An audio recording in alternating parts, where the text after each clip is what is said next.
to say farewell to this love I feel is hell.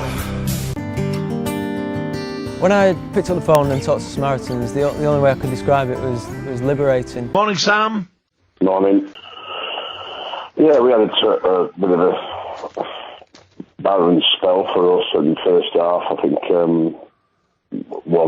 Hull City were very, very good at closing us down, stopping us playing. But also our passing was really inconsistent as well. So I'm not scared to say farewell to this love I feel is hell. Good afternoon, it's Hawksbee and Jacobs here on talkSPORT. And Evertonians, well, selective fans panel of Evertonians have been sent a kind of questionnaire, a kind of state of the nation, state of the club. And among the questions, certainly the one that's been picked up by the press today, regards the coaching staff. The question to them is, I have a high level of trust in the current manager and coaching staff of Everton in making the right decisions to get the best out of the team. And the idea is that you grade that statement from 0, completely disagree. We've all had these questionnaires. Yeah, sure. To 10, completely agree. They were also asked whether they trusted the players to be loyal and perform at their best. And whether which player it is. Yeah, and whether the senior leadership team are making the right decisions for the club's future. It's quite an interesting approach, isn't it, to put it to the fans, who always love a moan-up. I don't know if our next guest has received one of these questionnaires, because often he's at the top table, isn't he? He's in the executive box. Season to get hold of that. He can actually go off and speak to the people, the decision makers, and let him know what he thinks. It's Mike Parry, of course, our very own. Good afternoon, Mike.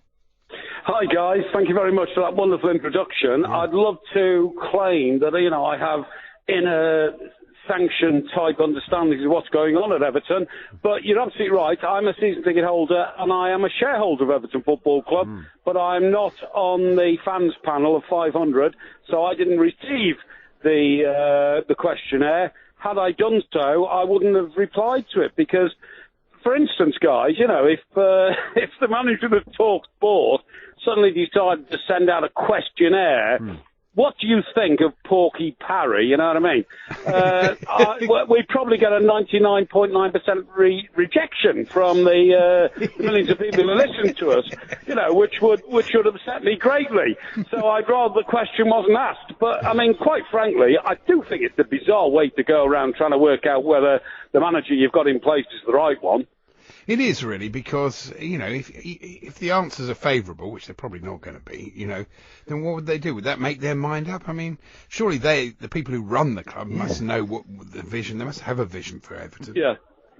I totally agree with you, Andy, there, and Paul as well. The point is, if you're running a successful football club, you've got to have very, very strong management from the top, and that's why Manchester United was so successful for so many years, because actually Sir Alex Ferguson was instrumental in every decision that was made. When you start saying, I tell you what, why don't we spread our decision-making process amongst 40 or 50,000 of our fans, you're not going to get anywhere.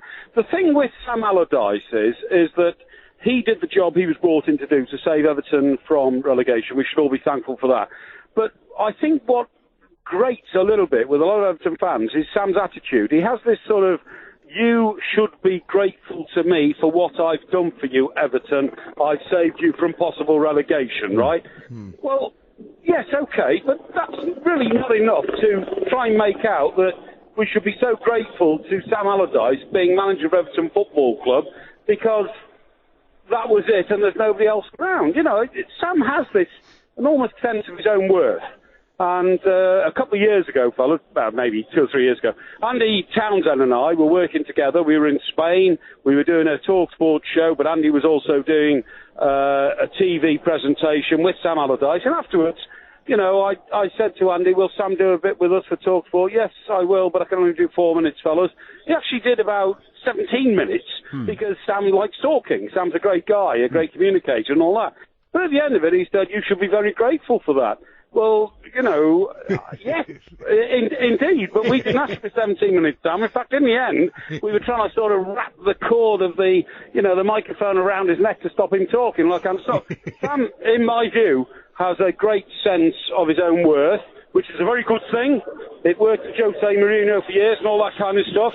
But at the end of the day, for Everton, his singular most difficult things we've got over is a relationship with the fans, because he didn't really have one. It's interesting this, because we were in Sam's company just when this job it looked like he was going to get the job, and you could sense he was really excited about it. He really wanted the job. You know, to paraphrase, he was saying Everton are a huge club. You know, there was real excitement at the prospect that if he got the chance to do it, that he would want to do it. So it's odd that the fans have not really taken to him in some ways. Well, the thing is, Paul, we all know that Sam said years ago that, you know, I should be up there with Real Madrid and Barcelona could run a big club.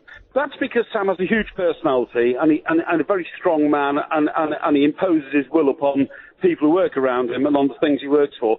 But what we don't really like at Everton is that the only image we see of Sam is sit there on the touchline chewing gum all the time. And I'm not against people who chew chewing gum, but I'm against people who look like, when they're chewing gum, their face looks like a bulldog who's chewing a wasp, you know, not a football manager chewing gum. Yeah. And it gives out completely, to me, the very wrong image.